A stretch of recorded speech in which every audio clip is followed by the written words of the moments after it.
الحمدللہ کما هو اہل والصلاة والسلام علی محمد وآلہ الطیبین الطاہرین اللہم وفقنا وجمیع المشتغلین للعلم والعمل الصالح بحرمت محمد وآلہ الطیبین الطاہرین بسم اللہ الرحمن الرحیم۔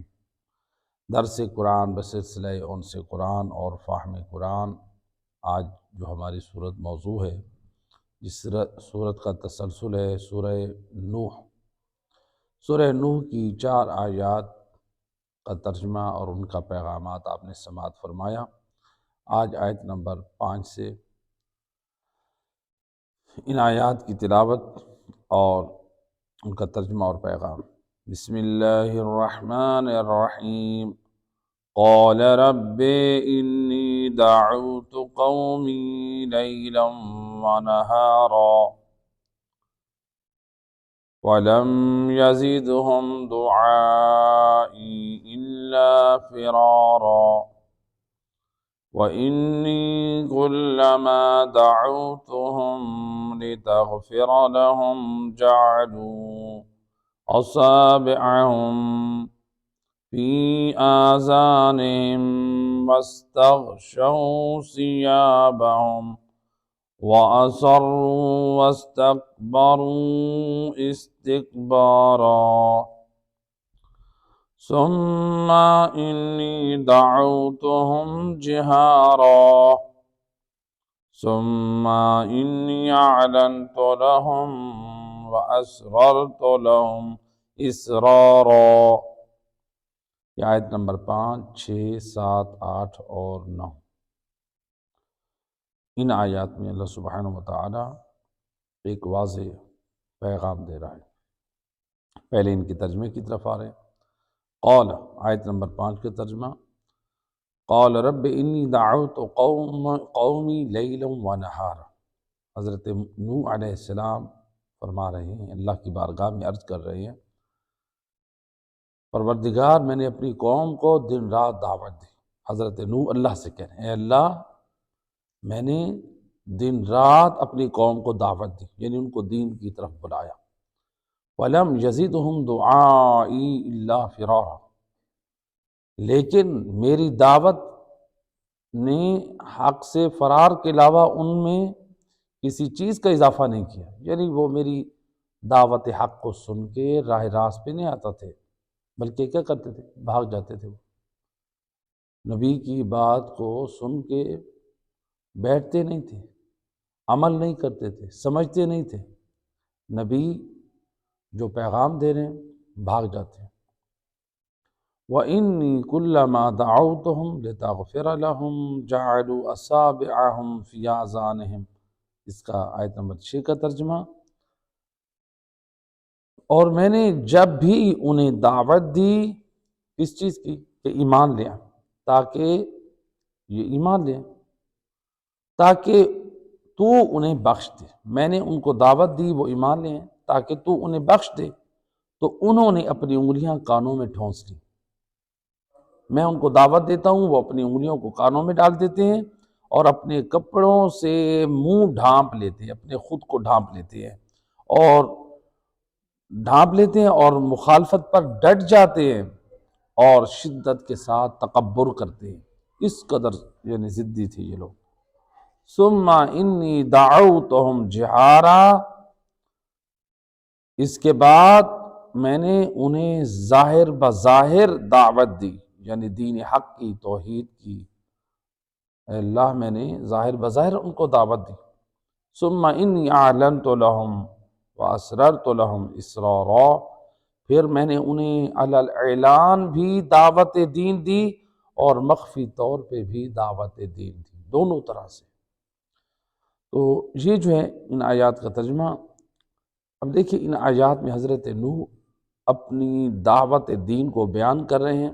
آپ نے تبلیغ دین میں کوئی کسر نہ چھوڑی، دن رات تبلیغ دین میں ہدایت کے پیغام میں مشغول رہے، یہاں تک کہ حضرت نوح 950 سال اللہ کے دین کی تبلیغ کرتے رہے اور نتیجے میں 80 افراد ایمان لے آئے۔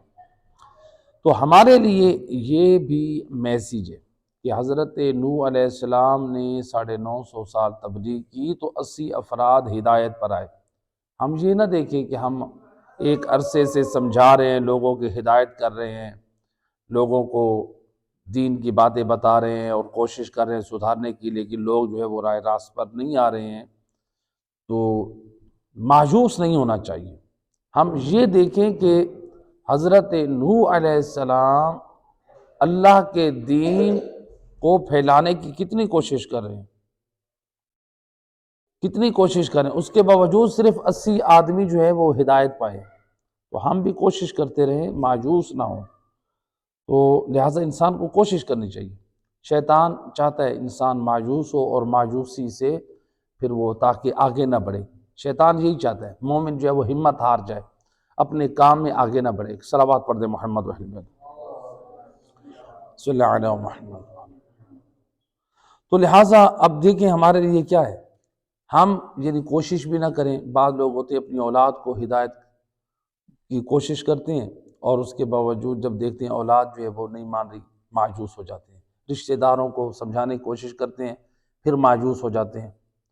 لہٰذا انسان مایوس نہ ہو، کوشش اپنی جاری رکھے، اپنی اولاد میں، رشتہ داروں میں، خاندان میں، اپنے دوستوں میں، محلے والوں میں، یہ ہمیں کوشش رکھنی چاہیے کہ رسول خدا صلی اللہ علیہ وآلہ وسلم جو تھے، آپ کا زمانہ زیادہ سخت تھا یا ہمارا زمانہ زیادہ سخت ہے؟ رسول اللہ کے زمانے میں کوئی ایک بھی مسلمان نہیں تھا۔ مسلمان تو رسول اللہ کے بعد بنے ہیں نا۔ رسول اللہ نے لوگوں کی اصلاح اور ہدایت کی ہے، لوگ اسلام پر آئے۔ پہلے چند لوگ تھے جو دین ابراہیمی پہ چھپ کے قائم تھے، وہ ظاہر بھی نہیں کرتے تھے، جیسے حضرت ابو طالب تھے اور بہت سارے یعنی رسول اللہ کے والد تھے۔ تو بہت سارے ایسے افراد تھے جو دین ابراہیمی پہ تھے، بی بی فاطمہ بنت اسد تھیں، بہت ساری ہستیاں جو ہے وہ دین ابراہیمی پر تھیں، بت پرست نہیں تھے، لیکن اپنے دین کو چھپائے ہوئے تھا۔ مشکل تھا، ایک مشرکین ہر طرف۔ تو اب حضرت رسول خدا صلی اللہ علیہ وآلہ وسلم نے اس زمانے میں مکہ میں آپ نے قیام کیا، مشرکوں کے محلوں میں جا کے قولوا لا الہ الا اللہ، اے لوگو لا الہ الا اللہ پڑھو، یہ بت پرستی چھوڑ دو، یہ بتوں کے سامنے جھکنا چھوڑ دو، اللہ کو مانو، اللہ کی مانو، اللہ کی عبادت کرو، اسی کے سامنے سجدہ کرو۔ رسول اللہ ان کو نصیحت کریں۔ تو اب رسول اللہ جب جاتے ہیں وہاں پر پتھر لگتے ہیں، گالیاں دیتے ہیں، رسول اللہ پھر انہی محلوں میں جاتے ہیں۔ رسول اللہ مایوس ہوئے؟ رسول اللہ مایوس نہیں ہوئے، بار بار جا رہے ہیں۔ آج دیکھیں 1400 سال بعد رسول اللہ کی اس محنت کا ثمرہ کیا ہے؟ الحمدللہ یہ سید الرسول کی محنت کا ثمرہ ہے کہ آج یہ درس قرآن جاری، دنیا میں یہ قرآن باقی ہے، رسول اللہ کی محنت کا ثمرہ ہے۔ مساجد آباد ہیں، ہر کتنے ممالک میں، کتنی جگہوں پر، مقامات پر جو ہے اذان کی آواز بلند ہوتی ہے۔ ایک صلوات پڑھے محمد و اہل بیت۔ لہٰذا رسول اللہ کے نام کی آواز بلند ہو رہی ہے مساجد میں، ملکوں میں قرآن پڑھا جا رہا ہے، دین کی آواز پہنچائی جا رہی ہے۔ یہ رسول اللہ نے کیا مایوسی اختیار کی؟ نہیں، سید الرسل نے جو ہے وہ کام ایسا شروع کیا کہ اب پوری دنیا میں الحمدللہ وہ اسلام پھیل رہا ہے، مسلمانوں کی تعداد بڑھ رہی ہے۔ تو ہمیں بھی مایوس نہیں ہونا چاہیے۔ اس لیے اللہ تعالیٰ نے قرآن مجید میں ہمارے لیے رسول اللہ کی سیرت کو نمونہ عمل بنا کر بھیجا ہے۔ اللہ سبحانہ وتعالیٰ فرما رہا ہے لَقَدْ كَانَ لَكُمْ فِي رَسُولِ اللَّهِ أُسْوَةٌ حَسَنَةٌ، کہ تمہارے لیے رسول اللہ کی جو ذات ہے اس میں اسوہ حسنہ ہے، بہترین رسول اللہ کی جو طرز زندگی ہے وہ بہترین نمونہ عمل ہے۔ تو لہٰذا رسول اللہ نے کیا کیا اپنی زندگی میں؟ مشرکین کی ہدایت کی۔ آپ نے پتھروں کی پرواہ نہیں کی، آپ نے گالیوں کی پرواہ نہیں کی، آپ نے جو ہے وہ ان چیزوں کی پرواہ نہیں کی، تہمتوں کی پرواہ نہیں کی۔ آپ صلی اللہ علیہ وآلہ وسلم اپنے اخلاق کے ساتھ، اپنے کردار کے ساتھ لوگوں کو دین کی دعوت دیتے رہے۔ اور اللہ نے قرآن مجید سورہ نحل کی آیت نمبر 125 میں ارشاد فرمایا ادعو الی سبیل ربک بالحکمت والموعظہ، اے حبیب، یعنی اللہ سبحانہ وتعالی رسول اللہ سے کیا کہہ رہا ہے کہ آپ اللہ کے دین کی طرف لوگوں کو دعوت دیں۔ کیسے دیں؟ بالحکمت، حکمت کے ساتھ دیں۔ حکمت کے ساتھ، حکمت سے کیا مراد ہے؟ یعنی علم کے ذریعے سے، اے میرا حبیب آپ نے علم کے ذریعے سے لوگوں کو دین کی تبلیغ دینی ہے، والموعظہ، نصیحت کے ذریعے سے۔ تو گویا اب دیکھیں رسول اللہ کی جو دعوت تھی لوگوں کو، وہ کتنی چیزوں سے تھی؟ حکمت اور وعظ سے، نصیحت سے۔ یعنی رسول اللہ علم کے ذریعے سے دعوت دیتے ہیں، جہالت کے ذریعے سے نہیں۔ تو ہم میں سے جو بھی دعوت دینا چاہتا ہے، چاہے وہ علماء ہوں، چاہے وہ خطباء ہوں، چاہے وہ ذاکرین ہوں، چاہے کوئی بھی ہو پڑھنے والا ہو، اس کی دعوت کا جو انداز ہے وہ قرآن کے مطابق ہونا چاہیے۔ یعنی کیا؟ ادعو الی سبیل ربک بالحکمت، حکمت کے ساتھ، علم کے ساتھ دیں۔ علم یعنی قرآن کے ساتھ دیں۔ رسول اللہ قرآن پڑھ کر سناتے تھے نا، علم کی باتیں کرتے تھے، جہالت کی باتیں نہیں کرتے تھے۔ آج بعض لوگ ضدی ہو جاتے ہیں، نہیں مانتے ہیں اپنی بات کو، وہ مانتے ہیں، کہتے ہیں ہم نہیں، یہ بات ہم مانیں گے، ہم یہ کام کریں گے۔ ان کے سامنے لاکھ قرآن پڑھو، ان کے سامنے لاکھ نہج البلاغہ پڑھو، ان کے سامنے لاکھ ائمہ اہل بیت کا کلام پڑھو، نہیں مانتے۔ اس کا مطلب ہے وہ جہالت کی بات مان رہے ہیں، وہ قرآن کی نہیں مان رہے۔ رسول اللہ علم کی بات کرتے ہیں، لہٰذا منبر پہ ہر آنے والے کو چاہیے قرآن پڑھ کر قوم کو سدھارے۔ حکمت، علم، حکمت سے مراد کیا ہے؟ علم ہے۔ علم کا بہترین ذخیرہ کیا ہے؟ قرآن ہے اور رسول اللہ کے فرامین ہیں، رسول اور اہل رسول کے فرامین ہیں۔ تو لہٰذا والموعظہ، اور واعظ و نصیحت ہے۔ لہٰذا ہم میں سے جو بھی لوگوں کو سدھارنا چاہتا ہے، ہدایت کرنا چاہتا ہے، علم کے اور واعظ و نصیحت کے ذریعے سے، یعنی قرآن کے ذریعے سے گفتگو کرے، حدیث سے ذریعے کرے، اچھی باتوں کے، اچھی نصیحتوں کے ذریعے سے ہم گفتگو کریں۔ تعلیمات محمد وآل محمد کے آئینے میں صلوات پڑھ دیں محمد وحید۔ تو سید اور رسول جاتے تھے کفار کے علاقوں میں، جا کر آپ وہاں پر لوگوں کو دعوت اسلام دیتے تھے، مسلمان بناتے تھے لوگوں کو، دعوت اسلام۔ لیکن آج دیکھیں ہمارے معاشرے میں کیا ہو رہا ہے، دنیا میں کیا ہو رہا ہے، لوگ کیا کر رہے ہیں؟ رسول اللہ کافروں کو جا کر مسلمان بناتے تھے، آج کتنی مساجد میں بیٹھ کر جو ہے وہ ایک تعصب کی تبلیغ کی جا رہی ہے اور کافر ہونے کے فتوے دیے جا رہے ہیں۔ دیکھ لیں آپ کتنے لوگ ہیں، کوئی کہہ رہا ہے بریلوی کافر ہیں، کوئی کہتا ہے شیعہ کافر ہیں، کوئی کہتا ہے دیوبندی کافر ہیں، کوئی کہتا ہے وہ اہل حدیث کافر ہیں، سب کافر ہیں۔ پھر مسلمان کون ہیں؟ سب کی مساجد سے اذانوں کی آواز بھی آ رہی ہے، سارے نماز بھی پڑھ رہے ہیں، سارے قبلہ پہ ایمان بھی رکھتے ہیں جی۔ تو لہٰذا پھر کافر کون؟ یہ شدت ہے، اسلام کو سمجھا نہیں۔ کیا رسول اللہ نے یہی کہا تھا؟ کافروں سے نفرت کر کے اسلام کو پھیلایا ہے، یا رسول اللہ نے کافروں سے بھی محبت کے ذریعے سے اسلام کو پھیلایا؟ دین محبت کے ذریعے پھیلے، حکمت کے ذریعے پھیلے۔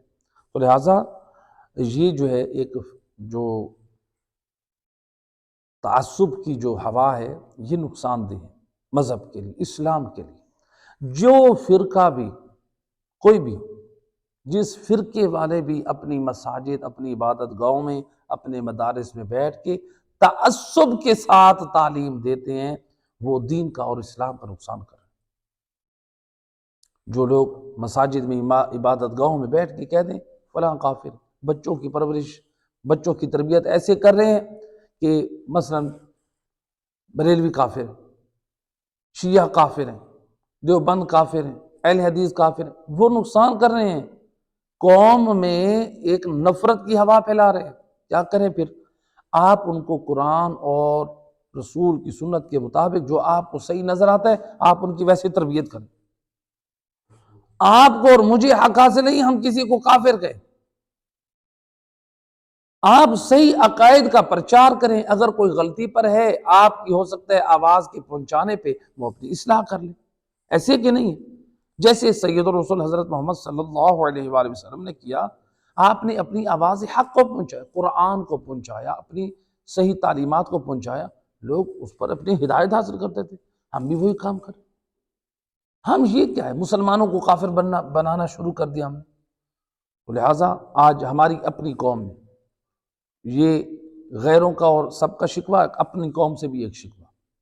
آج دیکھ لیں جو ہمارے یہاں یعنی شیعہ قوم میں یا دوسری قوموں میں بھی، دوسرے مذاہب میں بھی، چاہے شیعہ ہو یا دوسرے، جو لوگ دین سے دور ہیں، علماء سے دور ہیں، وہ اپنے گھروں میں بیٹھ کے کیا کرتے ہیں؟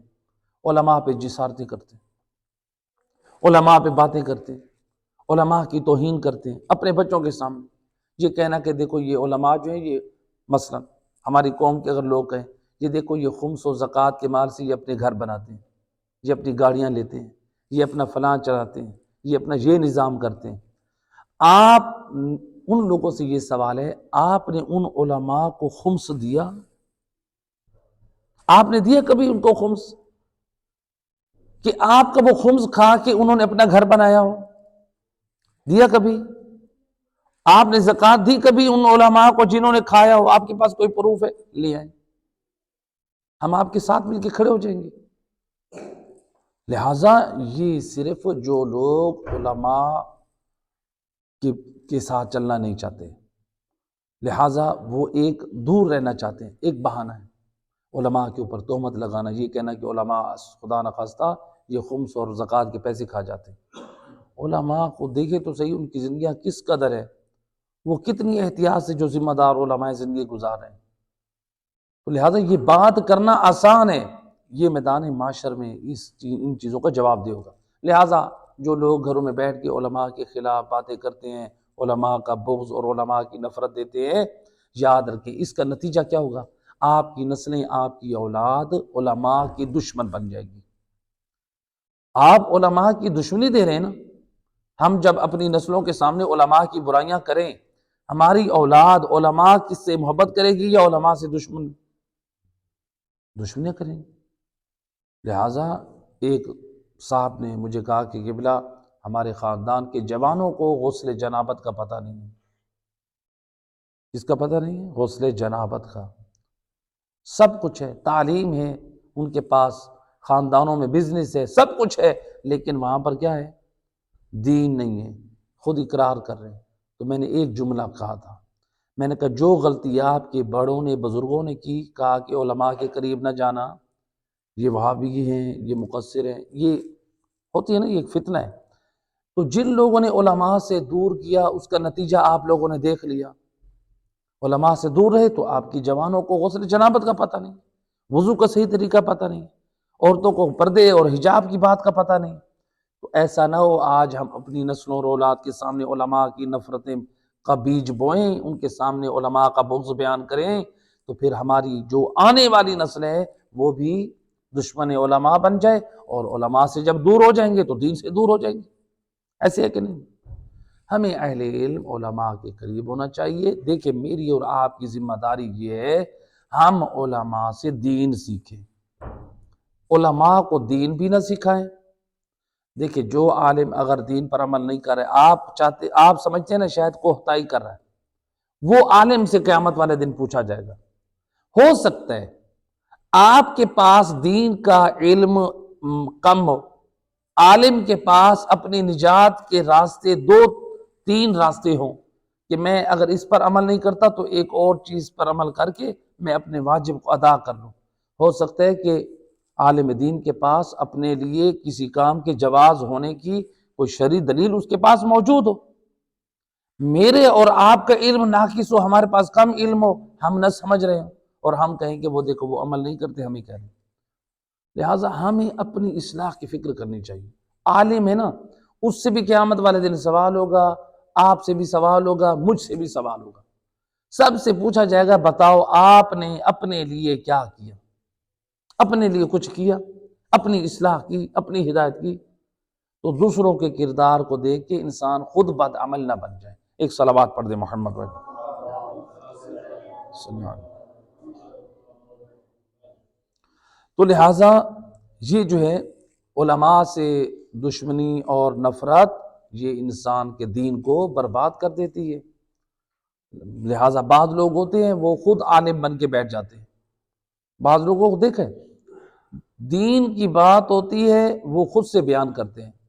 میری اور آپ کی شرعی ذمہ داری ہے، دیکھیں میں حوزہ علمیہ نجف اشرف میں چاہے 13 سال پڑھ کر آیا ہوں، چاہے قم المقدس میں 2 سال، اس کا مطلب یہ نہیں ہے کہ میں اب فتویٰ دینا بیٹھ جاؤں۔ میں فتویٰ نقل کر سکتا ہوں، ہاں ایک مقام اور منصب پہ جب انسان پہنچ جائے جو رتبہ اجتہاد ہوتا ہے پھر انسان جو ہے وہ مقام فتویٰ میں ہوتا ہے۔ عام انسان ایک عالم دین حوزہ علمیہ میں 10 سال 15 سال پڑھنے والا جو مقام اجتہاد پہ نہیں پہنچا اس کو حق حاصل نہیں ہے، وہ چھوٹے سے چھوٹا فتویٰ دے دے، ایک فتویٰ دینے کا حق نہیں ہے، چاہے جائے کہ ہم لوگ عام لوگ گھروں میں رہنے والے نہ جانے کتنا ہم دین کا خیال کرتے ہیں اور ہم جو ہے فتویٰ دے دیں۔ جو لوگ عام فتویٰ دے دیتے ہیں ایسے جوانوں میں بیٹھ کے لوگوں میں بیٹھ کے کہتے ہیں نہیں یہ کرو، اور اس کی الٹی سیدھی دلیلیں اپنی طرف سے پیش کرتے ہیں، نہ کوئی سی امام کا معتبر روایت ان کے سامنے ہے، نہ قرآن کی آیت سامنے ہے۔ اب سوال ہے وہ ایک شخص جو بیٹھ کے لوگوں کو گمراہ کرتا ہے اپنی طرف سے مسئلے بیان کر کے بیان کرتا ہے، عالم نہیں ہے، وہ صحیح ہے یا بہت سارے ہمارے مذہب کے علماء ہیں جنہوں نے اپنی زندگی آل محمد کے علم میں وقف کر دی ہے، پوری زندگی ادھر خرچ کرے، وہ صحیح ہیں یا یہ بندہ صحیح ہے؟ کون صحیح ہے؟ وہ علماء صحیح ہیں، ایسے کہ نہیں؟ تو لہٰذا ہم کس کی مانیں؟ علماء فقہاء کی مانیں یا عام لوگوں کی مانیں؟ علماء کی مانیں، فقہاء کی مانیں۔ تو لہٰذا یہ ہماری شرعی ذمہ داری ہے، قیامت والے دن پوچھا جائے گا، بتاؤ آپ نے علماء اپنے مسائل کے حل کے لیے آپ علماء کی طرف کیوں نہیں جاتے تھے؟ آپ کو اگر 2 دن بخار ہوتا تو آپ ڈاکٹروں کے پاس بھاگتے تھے، خود سے علاج نہیں کرتے، ڈاکٹروں کے پاس جاتے ہو۔ دین کے مسئلے کے لیے آپ عالم کو چھوڑ کے غیروں سے کیوں مسئلہ پوچھتے تھے؟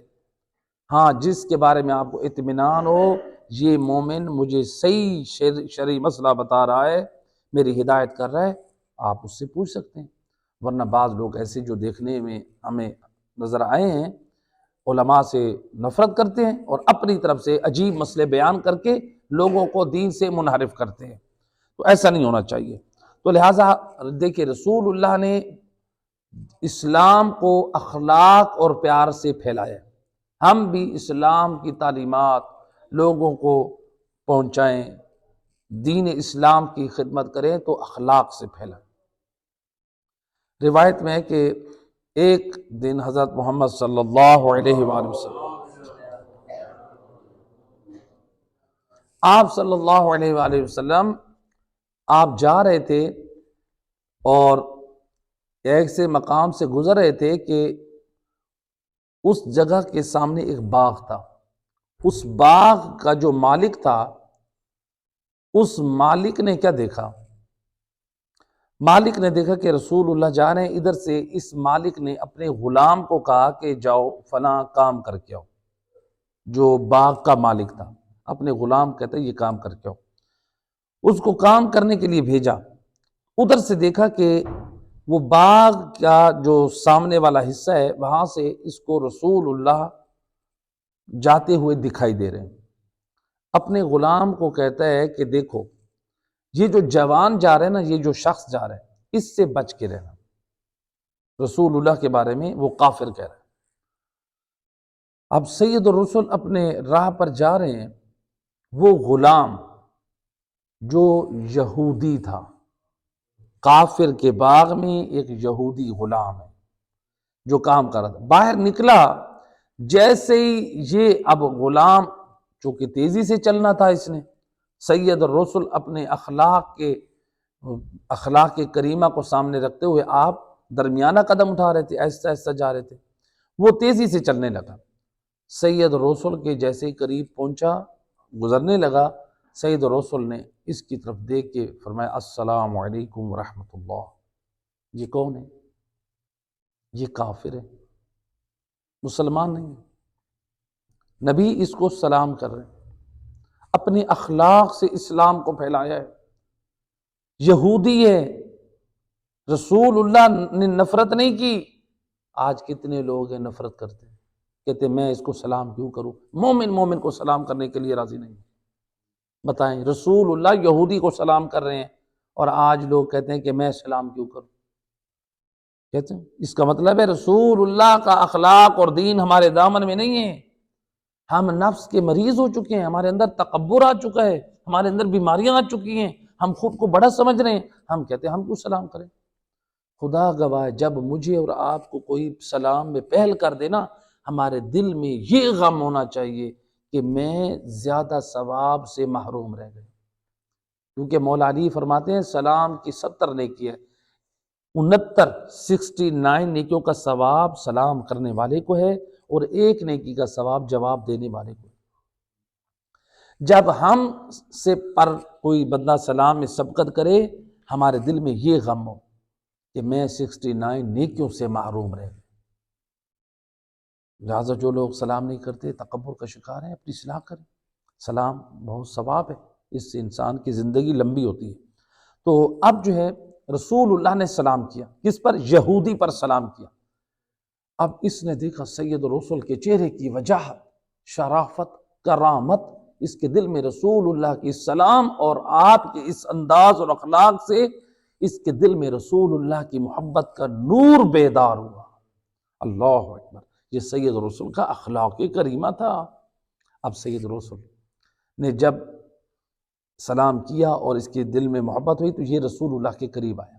سید رسول نے اس سے کہا کہ 2 منٹ اگر ہم بیٹھ جائیں۔ ایک درخت کے نیچے سید رسول نے اس غلام کو اپنے ساتھ بٹھایا۔ جب دیکھا نا رسول اللہ نے کہ یہ میری طرف متوجہ ہو گیا ہے، 2 منٹ اپنے ساتھ بٹھایا، اخلاق، محبت سے، علم سے، پیار سے گفتگو کی۔ نبی اخلاق اور دین سے بات کرنے والے، محبت سے بات کرنے والے۔ آپ نے جب بات کی، وہ بیٹھا یہودی بن کر تھا، پیچھے سے کافر نے سازش کی تھی اس سے بچ کے رہنا، لیکن رسول کا اخلاق، کردار اور نصیحت کا وہ اثر ہوا، اسی وقت ہاتھ آگے بڑھا کر نبی کے ہاتھ پہ بیعت کر کے کلمہ اسلام پڑھ لیا۔ صلوات پڑھ دے محمد صلی اللہ علیہ وسلم۔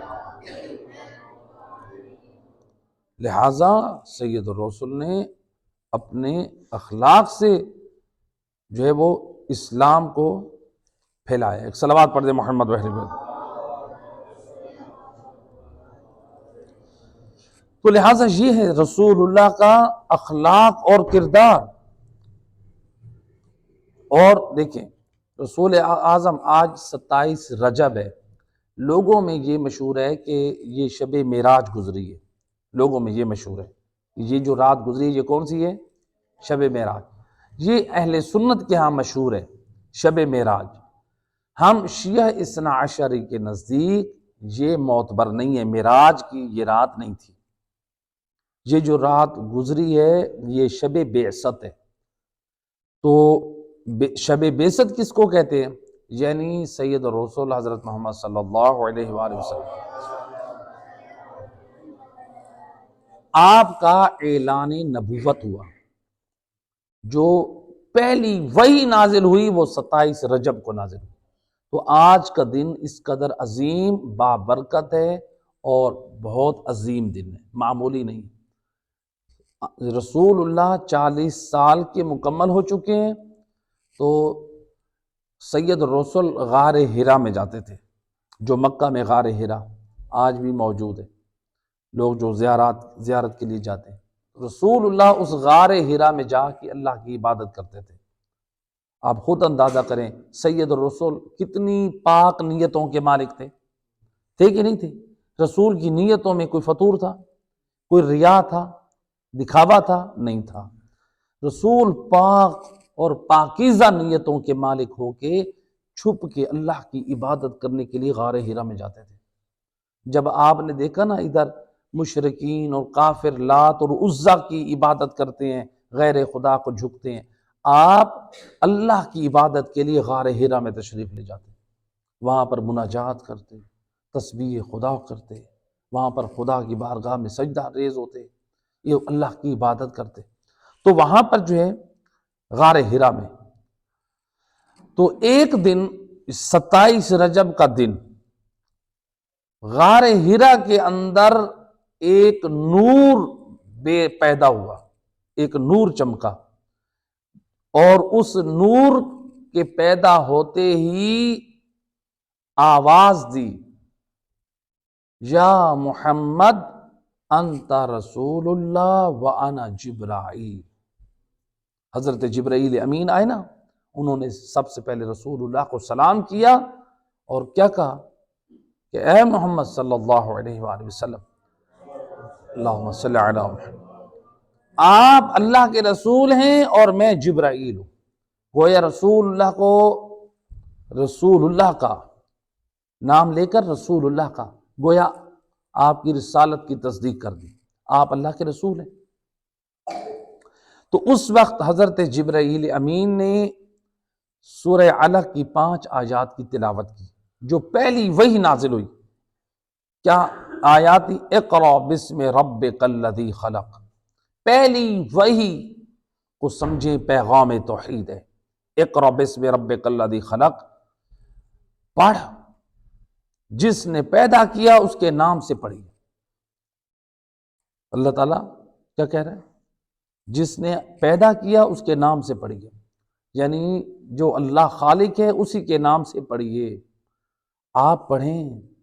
تو لہٰذا اس میں پہلی وحی میں توحید کی عظمت کی طرف اشارہ ہے۔ دوسری آیت میں فرمایا خلق الانسان من علق، اللہ نے انسان کو ایک لوتھڑے سے بنایا، بتا دیا انسان تکبر اور غرور نہ کر، لوتھڑے سے بنایا۔ پہلے تیری جو ابتدا ہوئی ایک نجس قطرے سے، منی سے ہوئی، پھر اس کو اللہ نے لوتھڑے میں خون کا لوتھڑا بنایا، نجاست سے نجاست میں منتقل ہوا، پھر وہ ہڈیوں کے اوپر اللہ نے گوشت کو چڑھایا۔ تو یہ ہے اقرا وربک الاکرم، اور کہا آپ کا رب بڑا کریم ہے، پڑھیے آپ کا رب بڑا کریم ہے۔ تیسری آیت، چوتھی آیت الذی علم بالقلم، کہ جس نے قلم کے ذریعے سے تعلیم دی، اللہ وہ ہے کہ جس نے قلم کے ذریعے سے تعلیم دی۔ علم الانسان ما لم یعلم، اس نے انسان کو وہ علم سکھایا جسے وہ نہیں جانتا تھا۔ تو یہ پہلی وحی نازل ہوئی۔ تو سید رسول، یعنی آج 27 رجب کا دن جو ہے اس قدر عظیم بابرکت ہے، باعظمت ہے، جو پہلی وحی نازل ہوئی تو رسول اللہ کی رسالت کا آغاز ہوا۔ اب دیکھیں رسول اللہ کی جو رسالت کا جو آغاز ہوا ہے وہ 40 سال کی عمر مبارک میں 27 رجب سے، لیکن رسول اللہ کی زندگی کے 2 پہلو ہیں ہمارے سامنے۔ ایک پہلو جو 40 سال سے پہلے والا ہے وہ کیا تھا؟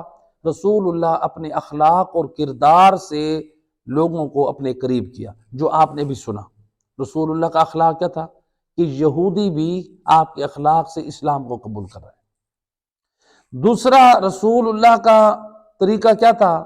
آپ نے اللہ کی وحی قرآن کو پڑھ پڑھ کر سنایا اور ساتھ میں اپنا کردار بھی پیش کیا۔ دوسرے مرحلے میں رسول اللہ نے صرف پھر بھی قول پر اعتماد نہیں کیا، بیان بھی کرتے تھے اور عمل بھی کرتے تھے، دونوں چیزیں ضروری ہیں۔ لہٰذا جو گھر میں والدین، یہ صرف علماء کی ذمہ داری نہیں ہے۔ ہم کہ بعض لوگ کہتے ہیں نا، دیکھیں مولانا صاحب عمل نہیں کرتے، لوگوں کو سمجھاتے ہیں، لوگوں کو یہ شکوہ رہتا ہے نا۔ تو جو گھر میں والدین ہیں کیا وہ بد عمل ہو؟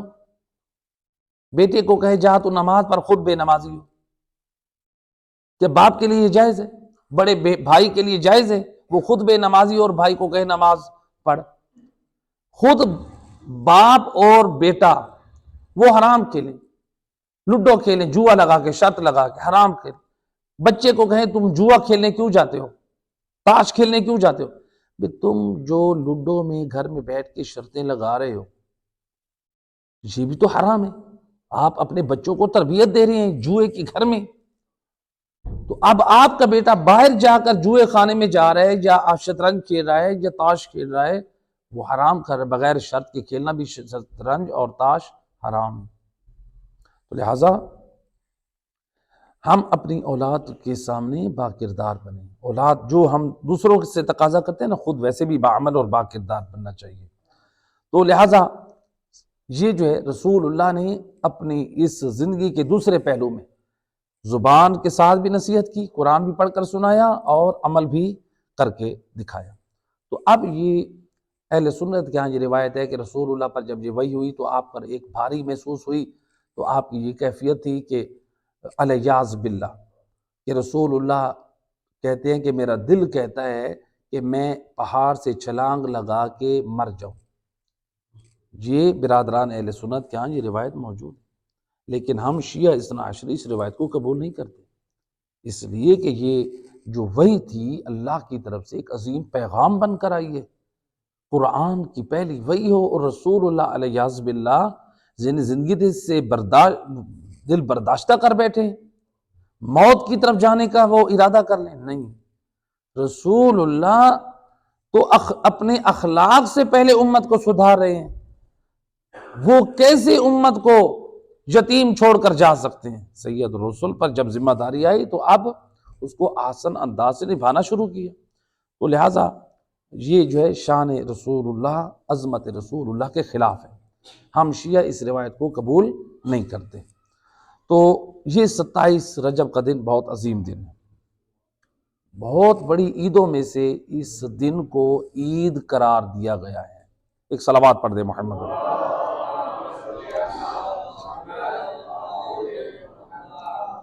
تو لہٰذا دیکھیں بعثت کا مقصد کیا ہے. آج جو 27 رجب ہے کہتے ہیں نا بعثت رسول، اس کا مقصد کیا ہے؟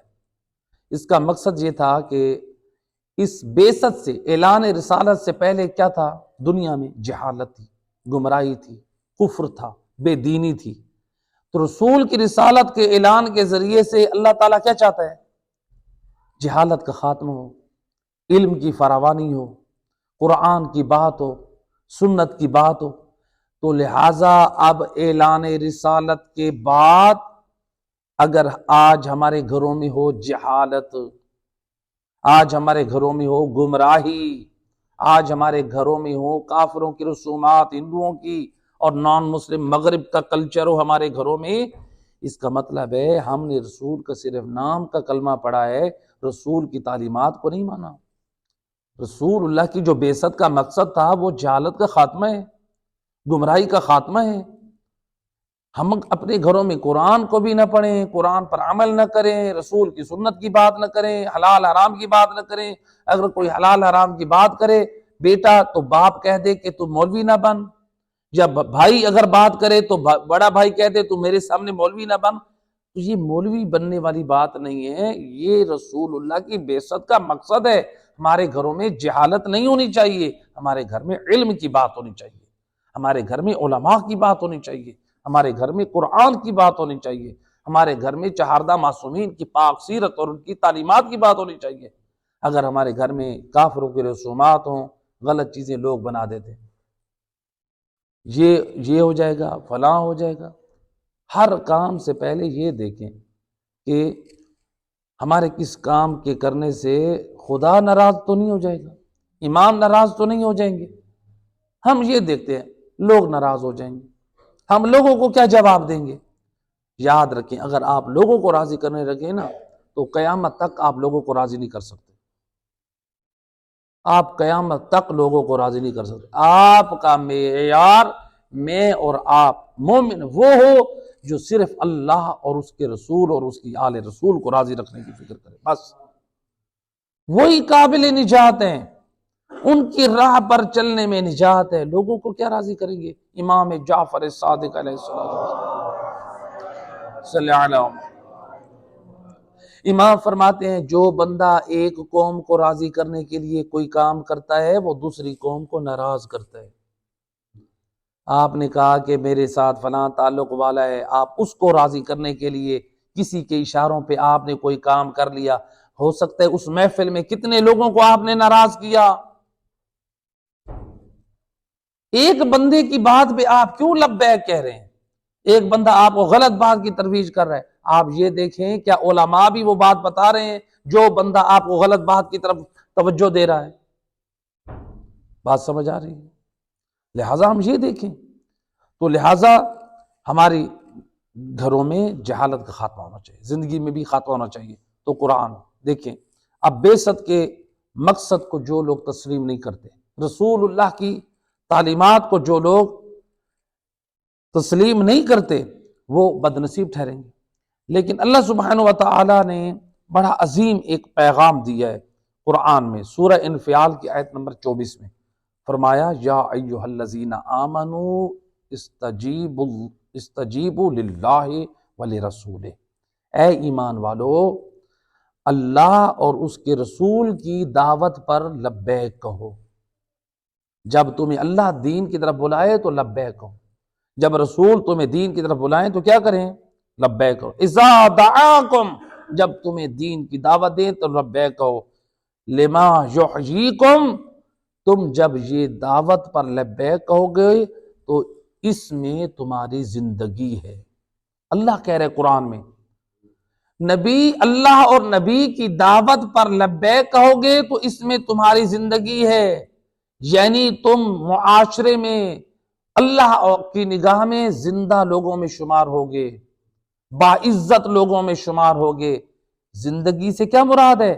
یعنی تم اگر اللہ اور نبی کی آواز پہ لبیک کہنے والے ہو، با کردار بن گئے، تم مر جاؤ گے لیکن تمہارا پاک کردار بھی باقی رہے گا، لوگ تمہارے پاک کردار کو یاد کر کے تمہارے لیے مغفرت کی دعا کریں گے۔ لیکن اگر بے دین مر گئے، خرافاتی مر گئے، بدعتی مر گئے، دشمن علماء مر گئے، علماء پہ جسارتیں کرنے والے مر گئے، تم تو مٹ جاؤ گے، مر جاؤ گے۔ تمہارا بد کرداری بھی، تمہاری بدعملی، بد نیتی، تمہاری بے دینی، تمہاری خرافات، تمہاری بدعات، تمہاری ایجادات بھی تمہارے ساتھ ختم ہو جائیں گی، اور پھر لوگ تم پر رحمت کی دعا نہیں کریں گے، تم پہ لعنت کی دعا کریں گے۔ یہ انسان کے اوپر ہے، یہ اپنے بارے میں فیصلہ کریں۔ اللہ کے دین سے محبت کریں، اللہ کے دین کو عام کریں۔ ایک صلوات پڑھیں محمد وحید۔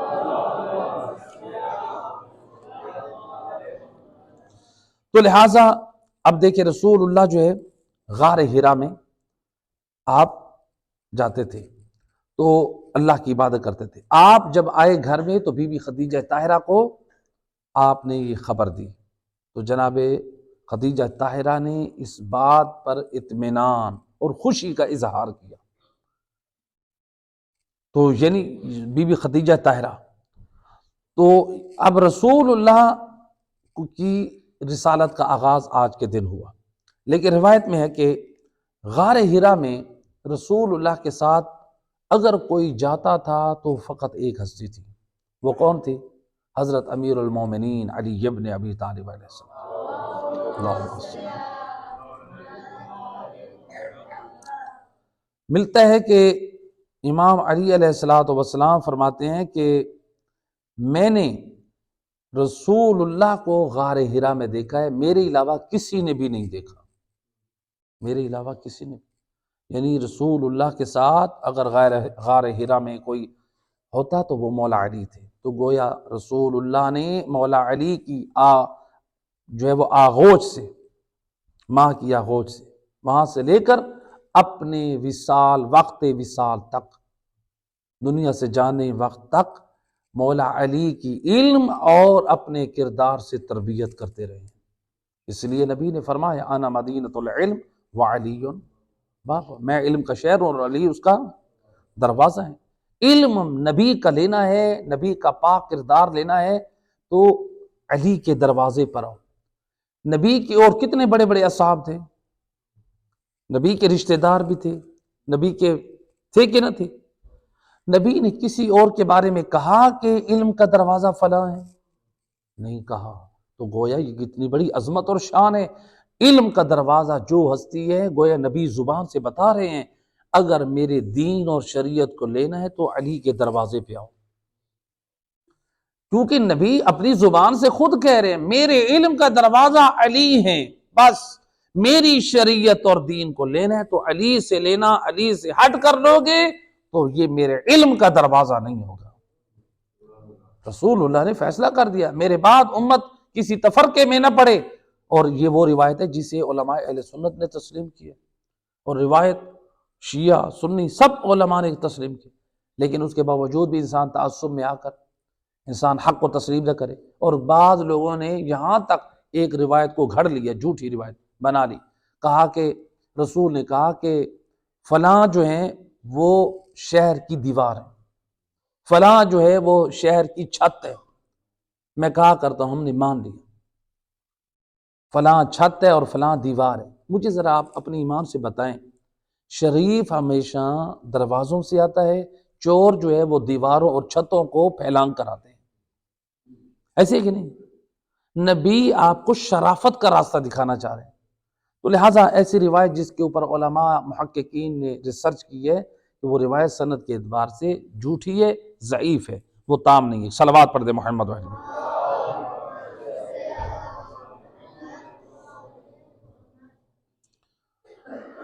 تو یہاں پر جو ہے مولا علی علیہ الصلوۃ والسلام رسول اللہ کے ساتھ ہوتے تھے. فرمایا وَلَقَدْ جو جی مل کے صلوات پڑھ دے محمد وحید. اب دیکھیں رسول اللہ مولا علی کو ساتھ کیوں رکھتے تھے غار حرا میں؟ سوال ہے کہ نہیں؟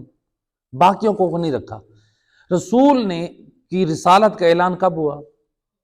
27 رجب کو، ایسے کہ نہیں؟ اس اعلان رسالت کے بعد رسول اللہ نے جب اپنی نبوت کو پیش کیا، بعد میں آپ کے اصحاب بننا شروع ہوئے یا نہ ہوئے؟ ہو گئے. مکہ میں رسول اللہ جب رہے تو آپ کے اصحاب بننا شروع ہو گئے تھے، بہت سارے مسلمان ہو گئے تھے. اب رسول اللہ ان میں سے اگر کسی کو چاہتے اپنے ساتھ غار حرا میں لے کے جا سکتے تھے نا، لیکن رسول اللہ کسی کو ساتھ لے کر نہیں گئے. سوال ہے کہ نہیں؟ رسول اللہ کس کو ساتھ لے کر گئے؟ مولا علی علیہ السلام کو. کیوں؟ نبی کیسے کسی کو لے کر جاتے اپنے ساتھ؟ اس لیے کہ نبی دیکھ رہے ہیں یہ تو مکہ والے سارے وہ ہیں جو غیر خدا بتوں کے سامنے سجدہ ریز ہوتے رہے. رسول اپنے بعد امت کے حوالے ایسے شخص کا کردار نہیں پیش کرنا چاہتے جو ایک زندگی کے حصے میں غیر خدا بتوں کو سجدہ کرنے والا ہو. نبی اس ہستی کا اختیار کر رہے ہیں جو ماں کے شکم سے لے کر لحد تک لمحہ بھر کے لیے بھی غیر خدا کے سامنے سجدہ نہیں کیا. رسول اللہ معصوم کردار کو امت کے سامنے پیش کرنا چاہ رہے ہیں. اس لیے آپ نے علی حیدر کرار کا انتخاب کیا جو میرے دین کا وارث ہوگا. علی مولا آپ ان کو ساتھ لے کر جاتے تھے، اور علی مولا آپ کی عبادت کو، آپ کی مناجات کو، آپ کی عبادت تعلیمات کو سنتے اور عمل بجا لاتے. تو لہٰذا عملی تعلیم دی رسول اعظم صلی اللہ علیہ وآلہ وسلم کی. تو گویا ہمیں نبی کے بعد اگر کسی دروازے سے کسی ہستی سے غار کی عبادت ہو یا گھر کی عبادت ہو یا باہر کی عبادت ہو، اگر وہ کسی ہستی سے مل سکتی ہے تو وہ علی ابن ابی طالب ہے. ایک محمد وال محمد کی ذات پہ صلوات پڑھ دیں. لہٰذا رسول اعظم صلی اللہ علیہ وآلہ وسلم نے کہ بعثت کا مقصد سمجھیں. رسول اللہ جو تھے وہ لوگوں کو اخلاق اور محبت سے اپنے دین کی طرف دعوت دیتے رہے. اس لیے رسول اللہ فرماتے تھے آپ کی حدیث مبارک میں انما بعثت لاتمم مکارم الاخلاق، آپ فرماتے ہیں میں اخلاق کی اعلیٰ تکمیل کے لیے، اخلاق کی تکمیل کے لیے میں مبعوث ہوا ہوں. یعنی اچھے اخلاق کے لیے رسول اللہ فرما رہے اپنی زبان سے میں بھیجا گیا ہوں. لوگوں کو اچھے اخلاق کی تعلیم دینے کے لیے آیا ہوں، لوگوں کو بد خلق بنانے نہیں آیا، بد مزاج بے دین نہیں بنانے آیا. اچھے اخلاق کے ذریعے سے آپ لوگوں کو اپنے قریب کر سکتے ہیں. تو یہ جو ہے اچھا اخلاق کیا ہے؟ دیکھیں نقل کیا ہے کہ ایک بادشاہ گزرے ہے عرب کا، بہت بڑا بادشاہ، اس کا نام تھا خزیمہ ابرش. بہت بڑا بادشاہ گزرا، بڑا مالدار تھا. اس نے ایک لیٹر لکھا بادشاہ روم کے نام، کہتا ہے کہ میں نے بہت زیادہ درہم و دینار، مال، روپیہ، پیسہ، جائیدادیں اپنی بیٹیوں اور بیٹوں کے لیے اکٹھا کر لیے. تم مجھے مشورہ دو کہ میں کیسے ان کے لیے جو ہے یہ مال سیو کروں۔ وہ کوئی بھی کام اس کے مشورے کے بغیر نہیں کرتا تھا، بادشاہ تھا، بادشاہ کے مشورے سے۔ اس بادشاہ نے، بادشاہ روم نے کیا مشورہ بھیجا اس کو، اس بادشاہ خزیمہ ابرش کو، کہتا ہے کہ دیکھو تم اگر اپنی اولاد کو کچھ دینا چاہتے ہو تو ان کو اچھے اخلاق کی تعلیم دو، اچھے اخلاق کی تعلیم دو۔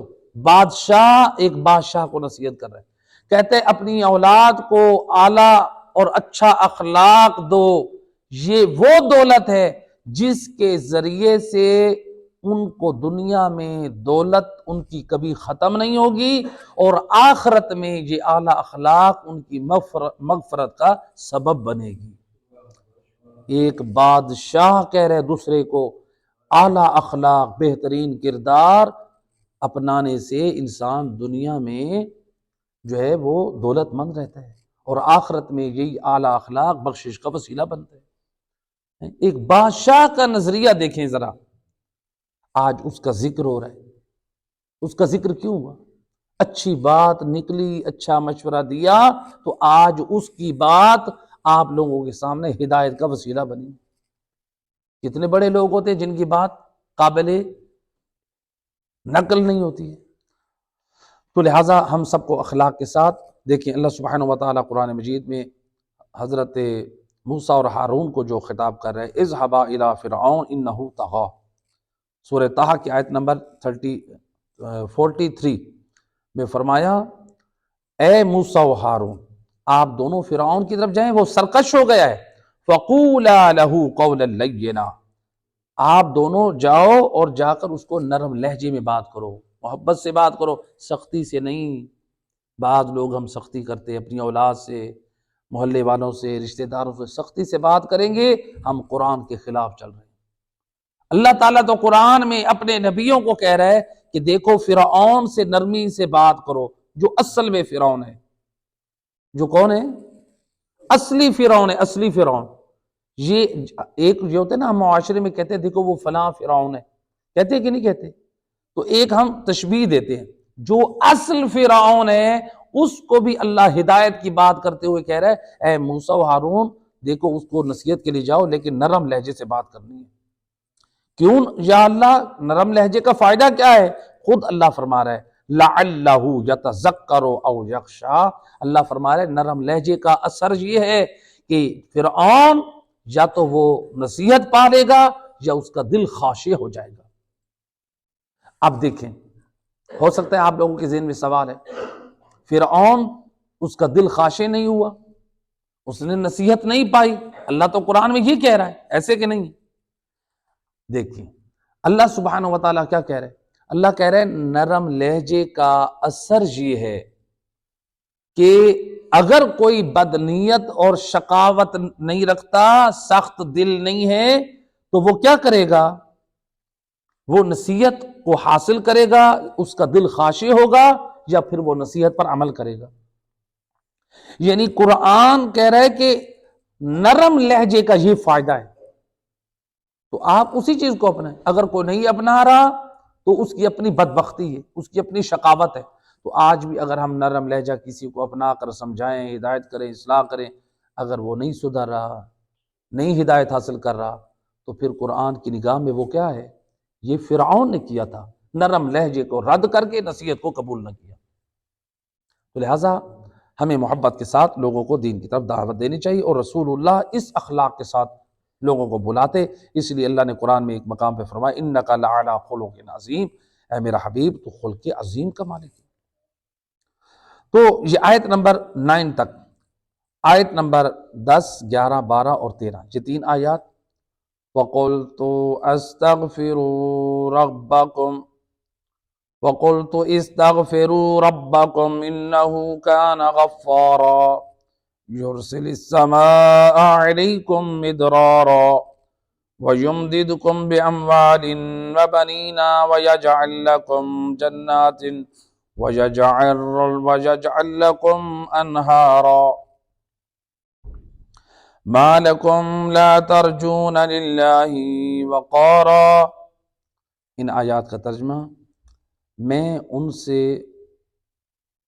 سے کہا اپنے رب سے معافی مانگو، یعنی حضرت نوح علیہ السلام کہہ رہے ہیں، سورہ نوح چل رہی ہے، تو حضرت نوح علیہ السلام نے یعنی اللہ کی بارگاہ میں کہہ رہے ہیں، اے اللہ میں نے ان سے کہا کہ اپنے رب سے معافی مانگو، بے شک وہ اللہ بخشنے والا ہے۔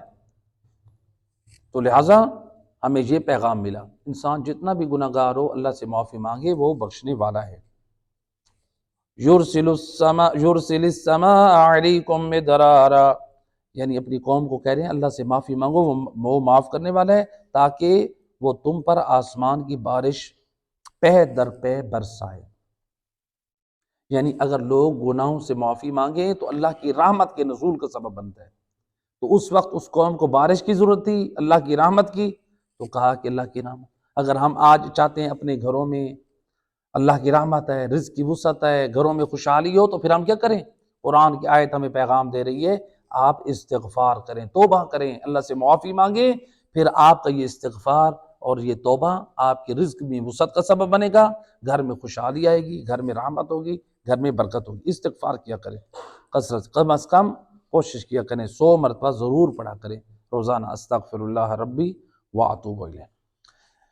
اس کے بعد آیت نمبر 12 کا ترجمہ، اور وہ فراوان مال و دولت و اولاد سے تمہاری مدد کرے گا اور تمہارے لیے سرسبز باغات اور نہری جاری کرے گا۔ یعنی جب تم استغفار کرو گے، توبہ کرو گے، تو اللہ تعالیٰ تمہیں یہ دنیا کی نعمتیں عطا کرے گا۔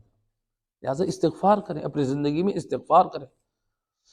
آیت نمبر آخری آیت فرمایا، ما لکم لا ترجون للہ وقارا، تمہیں کیا ہو گیا ہے، تم اللہ کی عظمت کا عقیدہ کیوں نہیں رکھتے؟ تو لہٰذا دیکھیں یہاں پر اللہ سبحانہ وتعالیٰ نے یعنی ان آیات میں استغفار کا ذکر کیا ہے، استغفار کے کیا فائدے ہیں۔ تو گویا استغفار کرنا اللہ کی بارگاہ میں یہ اللہ کی عظمت کا اعتراف کرنا ہے۔ جو بندہ استغفار نہیں کر رہا، گویا اس کے اندر تکبر ہے، وہ کہتا ہے مجھے توبہ کی ضرورت نہیں ہے، مجھے استغفار کی ضرورت نہیں ہے۔ اس کو بس اپنے رتبے پہ، اپنے مال پہ، اپنے نام پہ، اپنے منصب پہ فخر ہے۔ پھر یہ کتنے مالدار ہوتے ہیں، آپ جا کر ہسپتالوں میں دیکھیں، بزنس مین ہیں، کروڑوں پتی لوگ ہیں، لیکن ان کو غذا کے لیے ڈرپ لگی ہوئی ہے یا نالی لگی ہوئی ہے، وینٹیلیٹر پہ سوئے ہوئے ہیں، کتنے ایسے پڑے ہیں، کروڑوں لاکھوں پتی لوگ پڑے ہوئے ہیں، کھانے کے لیے ان کو اجازت نہیں ہے۔ اللہ کی طرف سے جب آزمائش آتی پھر ایسے آتی ہے۔ تو لہٰذا انسان استغفار، توبہ و استغفار کے ساتھ رہیں تاکہ اللہ سبحانہ وتعالیٰ کی رحمت ہمارے اوپر آتی رہے۔ تو لہٰذا یہ حضرت نوح علیہ السلام اپنی قوم کو سمجھا بھی رہے ہیں اور خبردار بھی کر رہے ہیں کہ دیکھو خدا کی طرف پلٹ کر آ جاؤ۔ ایک صلوات پڑھ دے محمد رحمہ۔ تو خدا کی طرف پلٹ کر آ جاؤ۔ اس پلٹنے کا، اس کا کیا فائدہ ہے جو توبہ و استغفار کرتے ہیں؟ دیکھیں ایک حکایت نقل کیا علماء نے۔ ایک نوجوان تھا جو بہت گناہ کرتا تھا، بہت گناہ گار تھا، نہ نماز، نہ قرآن، نہ دین پر عمل، چوری ڈکیتی، سارے جرائم انجام دیتا تھا۔ ایک وعظ میں، نصیحت میں گیا، وہاں پر اس کے دل میں عالم دین کے کلام نے اثر کیا۔ اس نے کہا آج میں سچے دل سے توبہ و استغفار کرتا ہوں۔